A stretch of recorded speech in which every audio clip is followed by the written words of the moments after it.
That is where your great-grandmother Gaga grew up. Your great-great-grandfather was once the richest man in Boston. So how come we're so poor? Would you like to see the inside?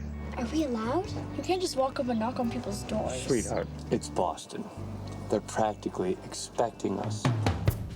My father was diagnosed manic depressive in 1967. Can I help you? My great-grandmother grew up in this house, and, well, I wanted to show it to my girl. I'm sorry, but I don't give tours. That was so embarrassing! He met my mother and told her all about his nervous breakdowns. She didn't care. Why can't Daddy live here with us? Daddy's still recovering from his breakdown. He's a way better cook than you. So they got married, and they had me. Oh. And then my sister. I got into Columbia. You can't take the girls to New York. Here's my proposal. Okay, so what do you think we can learn from people with bipolar disorder? To seek help, to don't self-medicate. It's very important. But to also, whenever you can, just educate people around you that are very ignorant or negligent about your condition. Educate them on what you are struggling with, because I'm pretty sure that they will provide a little more compassion to you. I think the mistake is to think that bipolar is actually a person, you know, and all kinds of different kinds of people have bipolar, and all those different kinds of people could probably teach you all kinds of different kinds of things. You know, what you're seeing in this movie is someone who's managing, you know, bipolar. I mean, the best we could do is manage these things, and maybe we learn something about the grace of being a human being in the face of difficulty, and the power of love and family. That's we come out of this movie with. Obviously, your children in the film are a very integral part. To your own kids, what are you learning about your own life that they're showing you? And how are they changing you? I mean, it's hard to put into words what I feel when I see them, and it's it's literally like I adore and I'm completely obsessed with my husband, but if I see my children, it's almost like I see them and my husband's walking towards me to give me a morning kiss, and I literally go, I finally understand what that's, and then I catch myself going, I'm so sorry, but I'll get to you, right now, but after I say hi to them. They're the most exciting, most delicious, most humbling, most eccentric, most perfect, just divine intervention. I can't even describe what they make me feel, and to know that they came out of us is beautiful. I've decided to also take your last name. Okay, I'll have to explain it to I'm Monica, Andrew but it's Saldana okay. from now on. But you know, because I was seeing in the film, the kids, they kind of drive you and Mark's character, so that's why I was just curious in your own life. But you know, our kids are going to drive us, trust me. Yeah. I think one of the really interesting aspects of this movie is that the kids are teaching the parents just as much as the parents are teaching the kids, and I really, that's been my experience of parenthood, and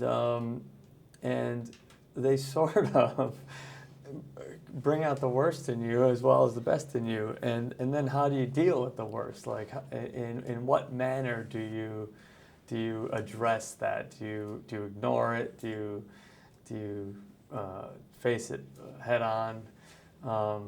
A lot of it has to do with patience, and ultimately I think it's like a journey about learning about you're trying to teach your kids to love themselves, but you know, you got to start with yourself, and like that's we're not really taught to do that. Like we're almost embarrassed of that, and so that's been something that I've been working on and trying to learn and to instill in them to be viable people. That's also a very famous RuPaul quote.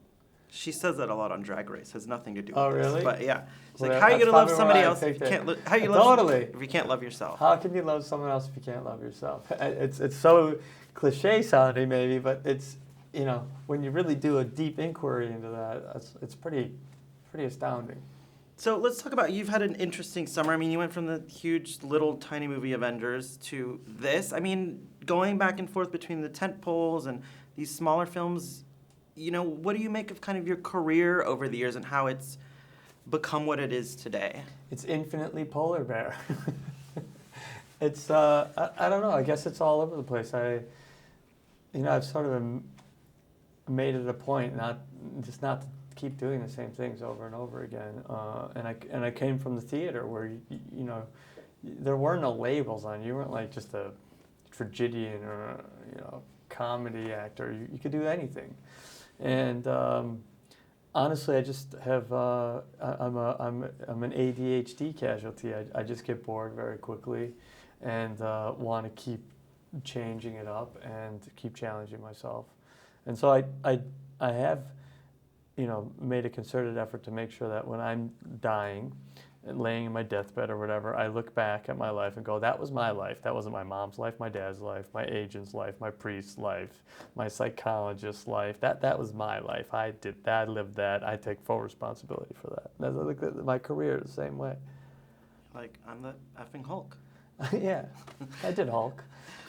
So where are we? What's your next Marvel project? Where are we? I know it's like years out. There's things planned. There's the whole, Kevin did that whole thing with, what's your next project for Marvel?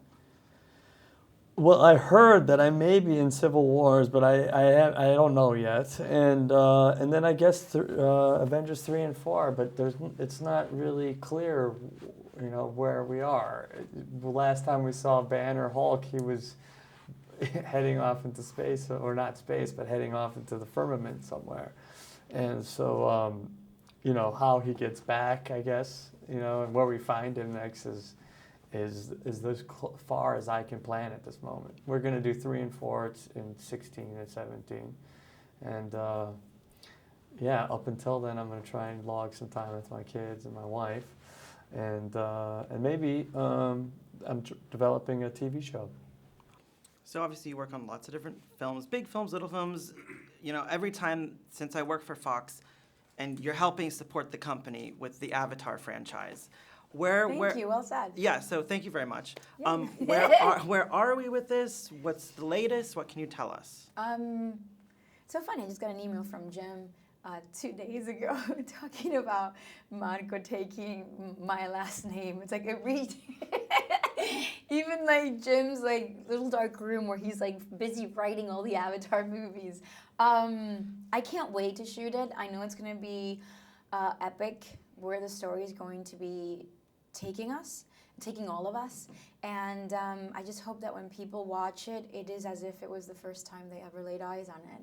I hope it's that impactful. A start date? Do you know when? No, I'm waiting. Keep writing, Jim. Exactly.